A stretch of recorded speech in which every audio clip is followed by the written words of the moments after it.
Hello friend, फिर से स्वागत है आपका यूट्यूब चैनल इंडोजीनियस में। यदि आप हमारे चैनल पर नए हैं तो चैनल को सब्सक्राइब करके बेल आइकन दबा दें ताकि जैसे ही वीडियो बने आप तक नोटिफिकेशन पहुंच जाए।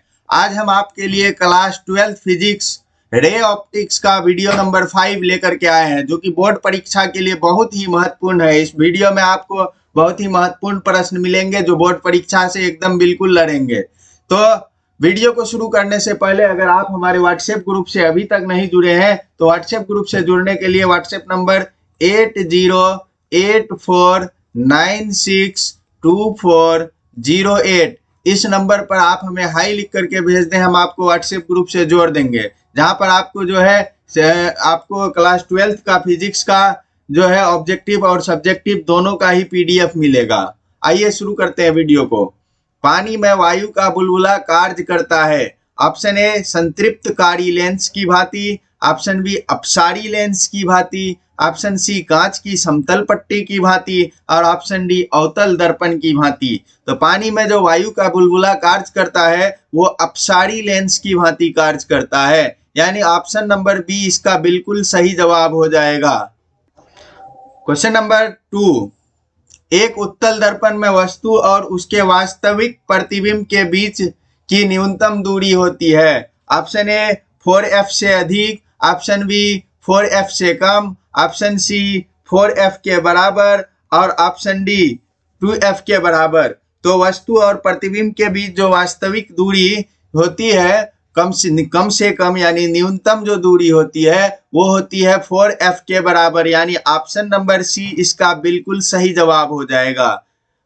क्वेश्चन नंबर 3, समांतर किरणों का एक पुंज एक समतल उत्तल पतले लेंस के समतल पृष्ठ पर गिरता है और f सेंटीमीटर की फोकस दूरी होती है। यदि लेंस को उलट दिया जाए तो उसकी फोकस दूरी ऑप्शन ए बढ़ जाएगी, ऑप्शन सी घट जाएगी, ऑप्शन सी वही रहेगी और ऑप्शन डी शून्य हो जाएगी। तो जैसा कि क्वेश्चन में कहा कि समांतर किरण पुंज का एक समतल उत्तल पतला सा लेंस लें जो जिस पर प्रकाश की किरण कहां पर गिरता है, समतल पृष्ठ पर गिरता है।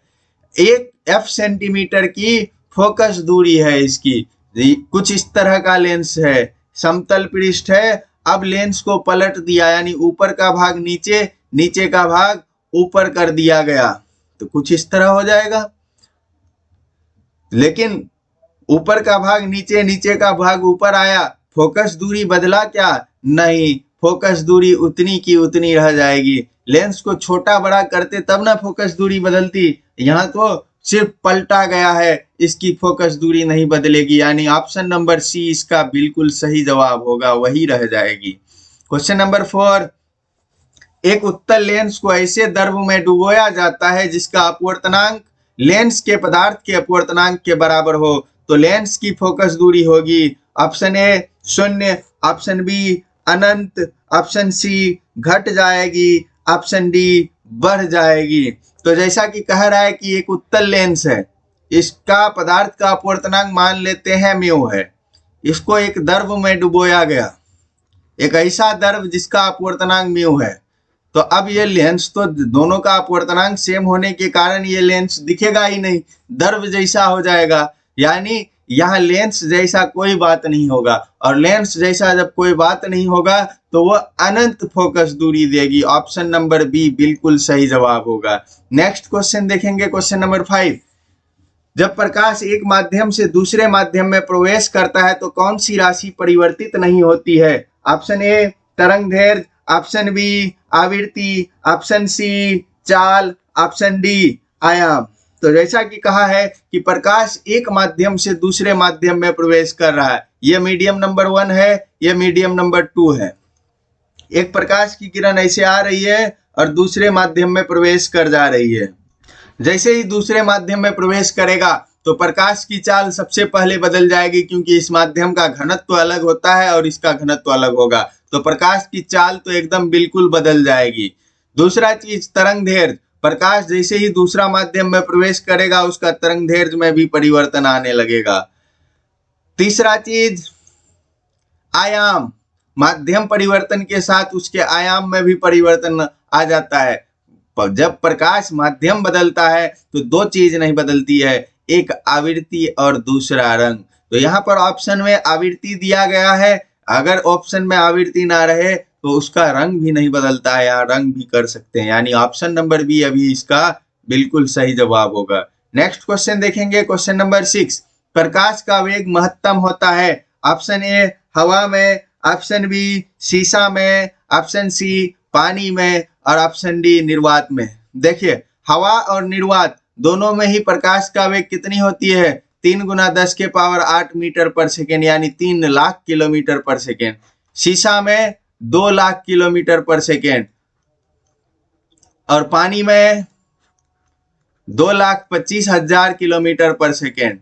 तो यहाँ पर सबसे ज्यादा किसमें हुआ, हवा में और निर्वात में, दोनों ही में ही कितना, 3 लाख किलोमीटर पर सेकेंड। लेकिन अगर ऑप्शन में आपका निर्वात दिया जाता है तो हवा को नहीं लेंगे, क्योंकि हवा में निर्वात से थोड़ा सा कम होती है, लगभग बराबर माना जाता है, लेकिन निर्वात में एग्जैक्ट 3 लाख किलोमीटर पर सेकेंड होती है। तो अगर ऑप्शन में आपका निर्वात है तो निर्वात पे टिक करेंगे, निर्वात नहीं रहेगा तब हवा में जाएंगे, यानी ऑप्शन नंबर डी इसका बिल्कुल सही जवाब हो जाएगा। नेक्स्ट क्वेश्चन देखेंगे, क्वेश्चन नंबर 7। संयुक्त सूक्ष्मदर्शी की आवर्धक क्षमता के लिए कौन सा संबंध सही है। तो ये तो सीधे सीधे फार्मूला पूछा है कि संयुक्त सूक्ष्मदर्शी की आवर्धन क्षमता का फार्मूला क्या है। तो आवर्धन क्षमता magnifying power m equals to संयुक्त सूक्ष्मदर्शी के लिए -L/FO × 1 + D/FE, ये फार्मूला हुआ करता है, यानी ऑप्शन नंबर ए इसका बिल्कुल सही जवाब हो जाएगा।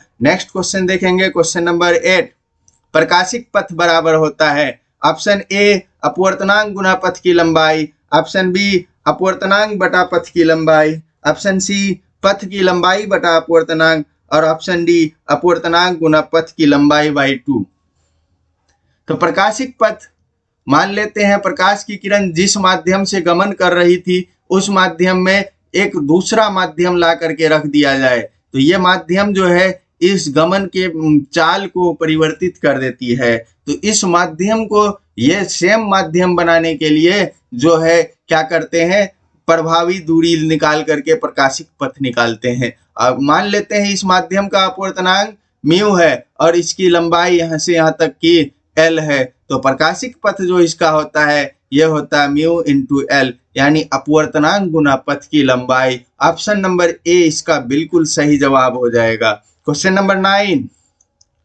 सामान्य समायोजन के लिए खगोलीय दूरदर्शी की आवर्धन क्षमता होती है। तो खगोलीय दूरदर्शी दिया है, उसकी आवर्धन क्षमता पूछ रहा है, समायोजन किया है सामान्य समायोजन। तो समायोजन दूरदर्शी में 2 प्रकार से होता है, एक सामान्य समायोजन नॉर्मल एडजस्टमेंट और दूसरा निकट बिंदु समायोजन नियर पॉइंट एडजस्टमेंट। तो यहाँ पर जो है नियर पॉइंट का बात नहीं कर रहा है, यहाँ पर बात किसका कर रहा है, नॉर्मल एडजस्टमेंट का। और नॉर्मल एडजस्टमेंट सामान्य समायोजन में आवर्धक क्षमता का फार्मूला होता है -FO/FE, यानी ऑप्शन नंबर ए इसका बिल्कुल सही जवाब हो जाएगा। नेक्स्ट क्वेश्चन देखेंगे, क्वेश्चन नंबर 10।